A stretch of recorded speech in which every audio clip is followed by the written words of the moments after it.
अगर हमें बाबा साहब के दिए हुए अधिकार, जो वोट का अधिकार है, अगर वही हमसे छीन लिया गया तो सोचिए आज हमारी स्थिति बद से बदतर हो जाएगी। क्योंकि इस वक्त अगर सबसे ज्यादा देश में कोई अगर खतरा है किसी को तो वो लोकतंत्र को है, संविधान को है, संवैधानिक संस्थाओं को है। दलितों के जो लोग जो ठेकेदार बनते हैं, दलितों के नेता बनते हैं, जिन्होंने दलितों के वोटों पर मलाई खाई है, सत्ता शासन का लाभ लिया है, पैसे कमाए हैं, आनंद ले रहे हैं, और आज उन लोगों के मुंह में दही जमी हुई है कहीं ना कहीं, क्योंकि वो भारतीय जनता पार्टी की बी टीम के रूप में काम कर रहे हैं। आज आप देखिए कहाँ है बहन जी मायावती जी, जी कहाँ गायब हो गई हैं वो। इतना बड़ा देश में कांड हो रहा है, देश का तमाम विपक्षी party, principal opponent party Congress party और एलओपी राज्यसभा, एलओपी लोकसभा और तमाम जितने विपक्ष के संगठन है वो रोडों पर हैं। उस वक्त ये बड़े बड़े जो दलित लीडर हैं, चाहे वो बहन जी मायावती हो, चाहे वो चंद्रशेखर हो, चाहे वो रामदास अठावले हो, चाहे चिराग पासवान हो, चाहे प्रकाश अंबेडकर हो, और सो कॉल्ड इस तरीके के जो लीडर हैं जिन्होंने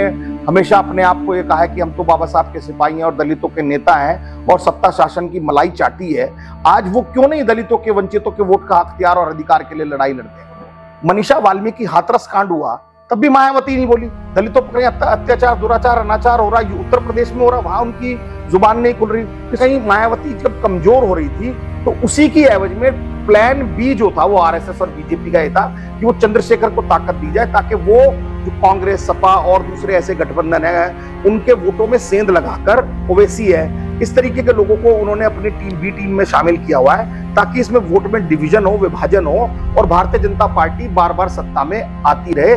तो चंद्रशेखर को तो जब उन्होंने पार्लियामेंट का तोहफा दे दिया है तो वो समझता हूं कि मैं वो उसको तो वो वफादारी निभाएगा ही।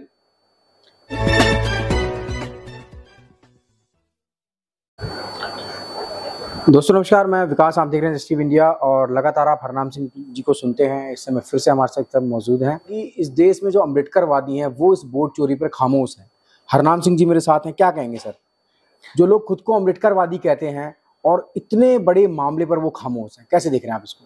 देखिए, बाबा साहब ने जब संविधान की संरचना की तो सबसे बड़ा अगर कोई फायदा संविधान से किसी को मिला तो वो मिला वोट का हक और अख्तियार और अधिकार। तो उस वोट के माध्यम से हम सरकारें बना सकते थे और जितने लोग जो सरकार में नेता, मंत्री और जो सियासतदान थे उनको हमारी ओर मुड़ना पड़ा क्योंकि वोट की संख्या हमारी भारी थी। और आज जिस तरीके से सरकार बैकडोर से इलेक्शन कमीशन को सामने मोहरा बनाकर वोट की चोरी कर रही है और लोगों को स्पेशल इंटेंसिव रिवीजन के नाम पर या और दूसरे एडिशन डिलीशन के नाम पर, 6 नंबर फॉर्म भरने के नाम पर या डेथ केसेस के नाम पर, हटाने के नाम पर बहुत सारा गड़बड़ झाला कर रही है, जिससे कहीं ना कहीं नुकसान तो पूरे देश का ही है लेकिन विशेष रूप से वंचित समुदाय का, पिछड़े वर्ग का, अति पिछड़े वर्ग का और दलितों का है। और ये जो दलितों के जो लोग जो ठेकेदार बनते हैं, दलितों के नेता बनते हैं, जिन्होंने दलितों के वोटों पर मलाई खाई है, सत्ता शासन का लाभ लिया है, पैसे कमाए हैं, आनंद ले रहे हैं, विशेष रूप से बहुत सारा एक वर्ग है जिसने पूरे इस 78 साल आरक्षण का खूब भरपूर लाभ उठाया है, खूब मलाई चाटी है। जुडिशरी में भी वही लोग गए हैं, ब्यूरोक्रेसी में भी वही लोग गए हैं, साइंटिस्ट भी वो बने हैं, प्रोफेसर भी वो बने हैं और यहाँ तक मंत्री, मुख्यमंत्री भी वो बने हैं। और आज उन लोगों के मुंह में दही जमी हुई है कहीं ना कहीं, क्योंकि वो भारतीय जनता पार्टी की बी टीम के रूप में काम कर रहे हैं और इसीलिए वो समाज की लड़ाई नहीं लड़ रहे हैं। 29 लाख संगठन है अम्बेडकरवादी, एक भी आवाज नहीं उठा रहा इस मामले पर। देखिए, इससे साफ साफ झलकता है कि कहीं ना कहीं कुछ तो संगठन तो ये समझ लीजिए बिल्कुल नकली फर्जी हैं। और जो अगर कुछ बड़े पार्टीज हैं या बड़े लीडर्स हैं, अगर आज वो आवाज नहीं उठा रहे तो किस कारणों से नहीं उठा रहे? क्योंकि उन्हें अपना महल बचाना है, उनको ईडी, सीबीआई, इनकम टैक्स से डर है, किसी को सत्ता पानी है, किसी के वोट के अलायंस करने से। तो आज आप देखिए कहाँ है बहन जी मायावती जी, जी कहाँ गायब हो गई हैं वो। इतना बड़ा देश में कांड हो रहा है, देश का तमाम विपक्षी party, principal opponent party Congress party और एलओपी राज्यसभा, एलओपी लोकसभा और तमाम जितने विपक्ष के संगठन है वो रोडों पर हैं। 300 के करीब मेंबर ऑफ पार्लियामेंट को जब इलेक्शन कमीशन से मेमोरेंडम देने, रिप्रेजेंटेशन देने नहीं दिया जा रहा, उनको अरेस्ट कर दिया जा रहा है, डिटेन कर लिया जा रहा है। पार्लियामेंट में वो बात उठा रहे, पार्लियामेंट में उनको आवाज नहीं उठाने दी जा रही है। तो आप सोचिए उस वक्त ये बड़े बड़े जो दलित लीडर हैं, चाहे वो बहन जी मायावती हो, चाहे वो चंद्रशेखर हो, चाहे वो रामदास अठावले हो, चाहे चिराग पासवान हो, चाहे प्रकाश अंबेडकर हो और सो कॉल्ड इस तरीके के जो लीडर हैं जिन्होंने हमेशा अपने आप को ये कहा है कि हम तो बाबा साहब के सिपाही हैं और दलितों के नेता हैं और सत्ता शासन की मलाई चाटी है, आज वो क्यों नहीं दलितों के, वंचितों के वोट का अख्तियार और अधिकार के लिए लड़ाई लड़ते हैं? कहते हैं कि जब ये वोट के अधिकार को लेकर बाबा साहब गोलमेज सम्मेलन में जा रहे थे तो उनके जो बेटे थे राज रतन, वो उस समय उनकी मृत्यु हो चुकी, वो उनके अंतिम संस्कार में भी शामिल नहीं हुए थे हरनाम जी।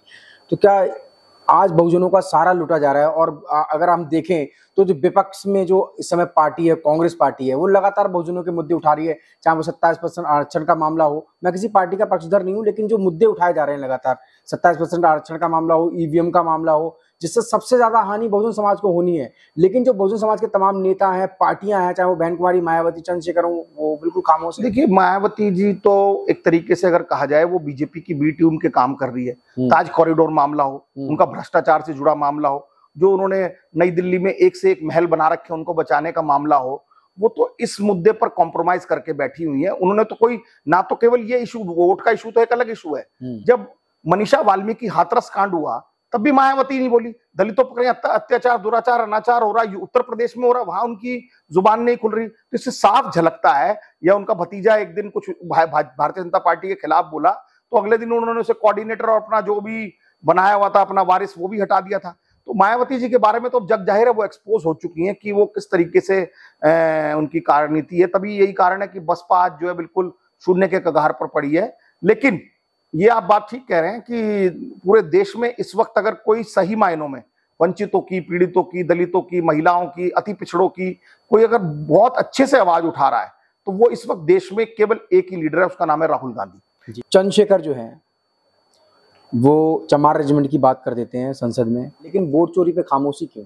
चंद्रशेखर को जो प्लांट किया गया है वो प्लांट किया गया था कि मायावती अब कमजोर हो गई हैं, वो दलितों के वोट में सेंध नहीं लगा सकती हैं। तो जो एक सोशलिस्ट लोग हैं या सेकुलर लोगों की जो जमात है जो कि भारतीय जनता पार्टी को हटाना चाहती है, रोकना चाहती है उत्तर प्रदेश में, तो वो कहीं ना कहीं मायावती जब कमजोर हो रही थी तो उसी की एवज में प्लान बी जो था वो आरएसएस और बीजेपी का ये था कि वो चंद्रशेखर को ताकत दी जाए ताकि वो जो कांग्रेस, सपा और दूसरे ऐसे गठबंधन है उनके वोटों में सेंध लगाकर, ओवैसी है, इस तरीके के लोगों को उन्होंने अपनी टीम बी टीम में शामिल किया हुआ है ताकि इसमें वोट में डिवीजन हो, विभाजन हो और भारतीय जनता पार्टी बार बार सत्ता में आती रहे। तो चंद्रशेखर को तो जब उन्होंने पार्लियामेंट का तोहफा दे दिया है तो वो समझता हूं कि मैं वो उसको तो वो वफादारी निभाएगा ही।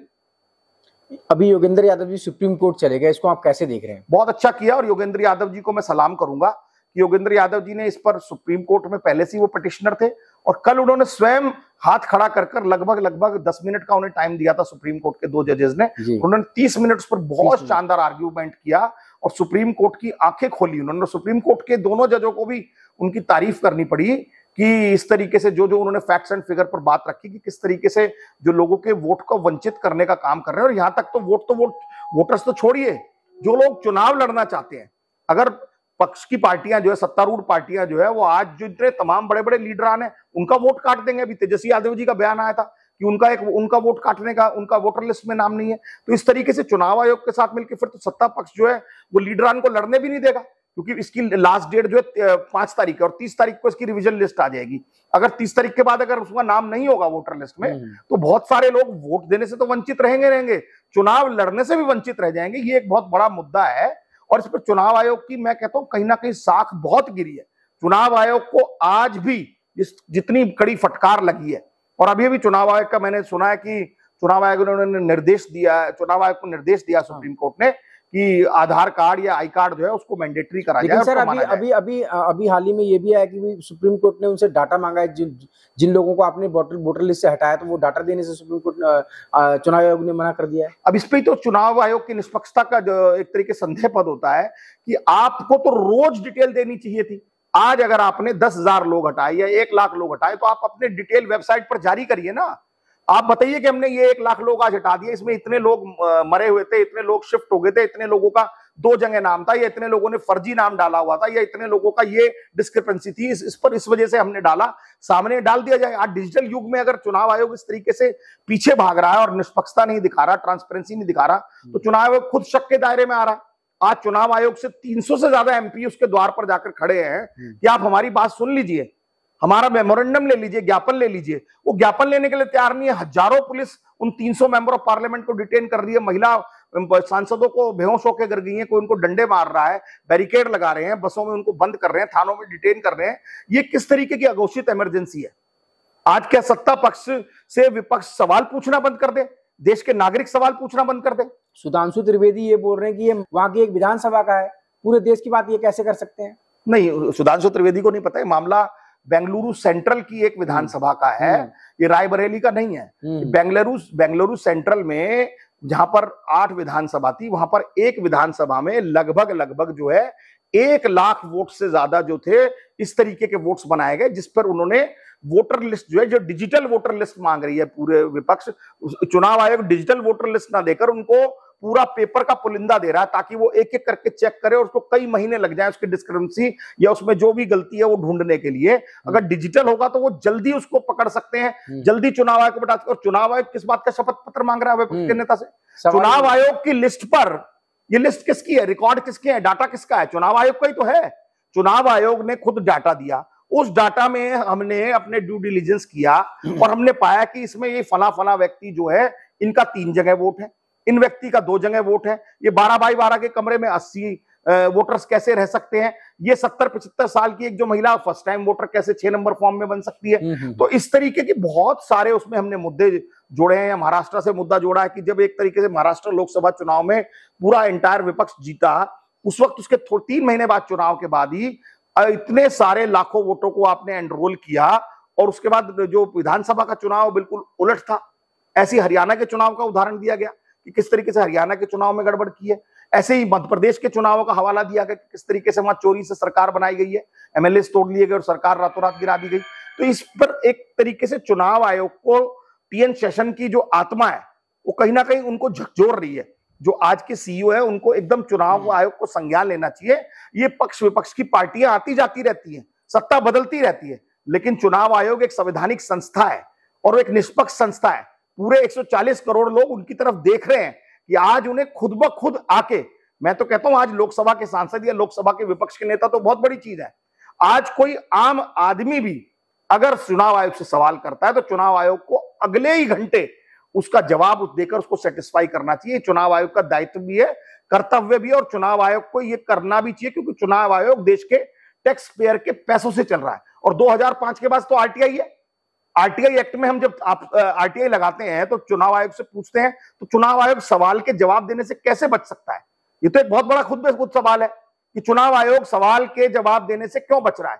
आज जैसे ही राहुल गांधी ने अगर ये आवाज उठाई थी और विद फैक्ट्स एंड फिगर उठाई थी, देश की मीडिया में चल रहा था, उसी वक्त चुनाव आयोग को प्रेस कॉन्फ्रेंस करनी चाहिए और सिलसिलेवार एक एक पॉइंट टू पॉइंट जो जो सवालात विपक्ष के नेता ने उठाए थे उनका जवाब उनको प्रेस कॉन्फ्रेंस करके देना चाहिए था। और तो मैं तो बड़ी बात कहता हूं कि चुनाव आयोग के सीईओ को खुद राहुल गांधी से जाकर मिलना चाहिए था कि साहब आपको कोई इस तरीके की मुश्किलात या समस्या आ रही है, कोई ऐसी कंफ्यूजन है, ये हमारा जवाब है, आप ये समझिए और अगर कुछ गलती हुई तो हम उसको ठीक करते हैं। अगर मैं कहता हूं चुनाव आयोग से कुछ गलतियां हो भी गई हैं, कुछ वोटर्स बहुत ज्यादा कई बार एनरोल है, कई लोगों ने बहुत जगह बना ली हैं, तो ये एक तरीके से चुनाव आयोग को खुद ब खुद करना चाहिए था। उल्टा चुनाव आयोग तो शक के दायरे में क्यों आ रहा है? चुनाव आयोग ने क्या किया है? चुनाव आयोग ने जो बीएलओ होते हैं, बूथ लेवल ऑफिसर्स, उससे पहले उनको बहुत छोटी सी देय राशि होती थी, वो सरकारी इंप्लॉयज होते थे। अभी चुनाव आयोग ने उनकी जो मानदेय है उनको 3% बढ़ा दिया है, 30%। यानी कि उनको अगर सोचिए 500 रुपए मिल रहे थे तो उनको 1500 रुपए देने का काम कर दिया है कि आप अच्छे से काम करिए। तो इससे और शक बढ़ता है कि इसका मतलब जो बीएलओज हैं वो जाके विपक्ष की पार्टियों के लोगों की वोट काट रहे हैं, दलितों की, वंचितों की, अकलियतों की, मुसलमानों की वोट काट रहे हैं और साथ में जो भारतीय जनता पार्टी ये सत्ता पक्ष के लोग हैं उनके कहने से वोट बना रहे हैं और डिलीशन कर रहे हैं, इसीलिए उनको पैसे की एक रिश्वत दी गई है। ये तो और चुनाव आयोग पे एक बहुत बड़ा सवाल खड़ा हो रहा है। आपको अगर वोट का अधिकार खत्म हो गया तो जो तमाम अम्बेडकरवादी हैं उनकी राजनीति का क्या होगा? और सबसे बड़ा सवाल ये है कि सर क्या इतिहास में उनका नाम, ये जो लड़ाई जो चल रही है इसमें दर्ज होगा? सर देखिए, जो भी लोग तटस्थ हैं इस वक्त देश में, इस समय एक तरह विपदा का समय है, देश में अपात घोरकाल का समय है, और जो भी इस वक्त तटस्थ है या अलग है उसको इतिहास हमेशा काले अक्षरों में नाम से जाना जाएगा। और जो व्यक्ति इस वक्त सत्ता पक्ष से आंखों में आंखें डालकर लड़ रहा है उसका इतिहास में स्वर्णिम इतिहास लिखा जाएगा। क्योंकि इस वक्त अगर सबसे ज्यादा देश में कोई अगर खतरा है किसी को तो वो लोकतंत्र को है, संविधान को है, संवैधानिक संस्थाओं को है। और विशेष रूप से जब ये संवैधानिक संस्था और लोकतंत्र कमजोर होता है तो लोकतंत्र कमजोर होने का मतलब है इस देश का सबसे कमजोर और वंचित पीड़ित व्यक्ति जो है उस पर खतरा मंडरा रहा है। क्योंकि उसके हक और अधिकार तो पहले ही छीन चुके हैं। अगर आप लोकतंत्र खत्म हो गया, लोकशाही खत्म होगी, संविधान का अवहेलना हुई, तो सबसे पहले किसके हक और अधिकार मारे जाएंगे, किसके हक मारा जाएगा? सबसे पहले उस कमजोर व्यक्ति का, अंतिम पायदान के व्यक्ति को मारा जाएगा। तो ये जो लोग इस वक्त अपने घरों में चुप कर बैठे हैं, इनको भी समाज देख रहा है। और जो लोग रोडों पर लड़ाई लड़ रहे हैं, अपनी आवाज मुखरता से लड़ रहे हैं, बगैर सत्ता शासन से डरे हुए आवाज उठा रहे हैं, मैं समझता हूं उनको भी लोग याद रखेंगे। लेकिन मैं इस आपके चैनल के माध्यम से एक सब लोगों से गुजारिश करूंगा, विशेष रूप से जो सो कॉल्ड विसल ब्लोअर्स हैं, सामाजिक संगठन हैं, एनजीओज हैं, संस्थाएं हैं, यूनियन हैं, उनको इस तमाम जो वोट चोरी का मुद्दा है, इस पर मुखरता से अपनी आवाज उठानी चाहिए, धरने प्रदर्शन करने चाहिए, प्रेस कॉन्फ्रेंस करनी चाहिए, अपनी छोटी छोटी वीडियो बनाकर सारे अपने सोशल मीडिया चैनल पर डालनी चाहिए। क्योंकि अगर ये लड़ाई कोई विपक्ष की लड़ाई नहीं है अकेले, ये कोई किसी पार्टी की लड़ाई नहीं है, अगर हमें बाबा साहब के दिए हुए अधिकार, जो वोट का अधिकार है, अगर वही हमसे छीन लिया गया, तो सोचिए आज हमारी स्थिति बद से बदतर हो जाएगी। इसलिए अपने हक अधिकार के लिए आज जो ये वोट चोरी का मुद्दा है, इसको मुखरता से आप उठाइए, और जो विपक्ष की तमाम पार्टियां, विशेष रूप से राहुल गांधी जो इसकी आवाज मुखरता से उठा रहे हैं, उनका समर्थन करिए, उनके साथ खड़े हुए और सत्ता को इतना मजबूर कर दीजिए कि चुनाव आयोग निष्पक्षता से काम करे, सुप्रीम कोर्ट निष्पक्षता से काम करे। और मैं तो यह भी कहूंगा कि सुप्रीम कोर्ट को स्वतः संज्ञान लेकर, जिसको सुओ मोटो बोला जाता है, सुओ मोटो लेकर ये जितना गड़बड़ झाला हो रहा है, इस पर तुरंत उन्होंने देश के जितने भी लोकसभा के चुनाव हुए हैं, इस सरकार को भंग करने का आदेश देना चाहिए। क्योंकि अगर ये सरकार और चुनाव आयोग कह रहे हैं कि जो वोट बिहार में हुआ वो वोट गलत था, उसमें फर्जी लोग थे, उसमें बांग्लादेशी लोग थे, उसमें नेपाली लोग थे, उसमें विदेशी लोग थे, तो इसका मतलब वो विदेशी, पाकिस्तानी और बांग्लादेशियों के वोट से एमपी जीतकर सरकार बनी हुई है। और अगर वो वोट गलत बने हुए हैं तो फिर सरकार को भंग करा जाए। सुप्रीम कोर्ट को चुप नहीं बैठना चाहिए, सरकार को भंग करना चाहिए और पुनः चुनाव कराना चाहिए। शुक्रिया सर।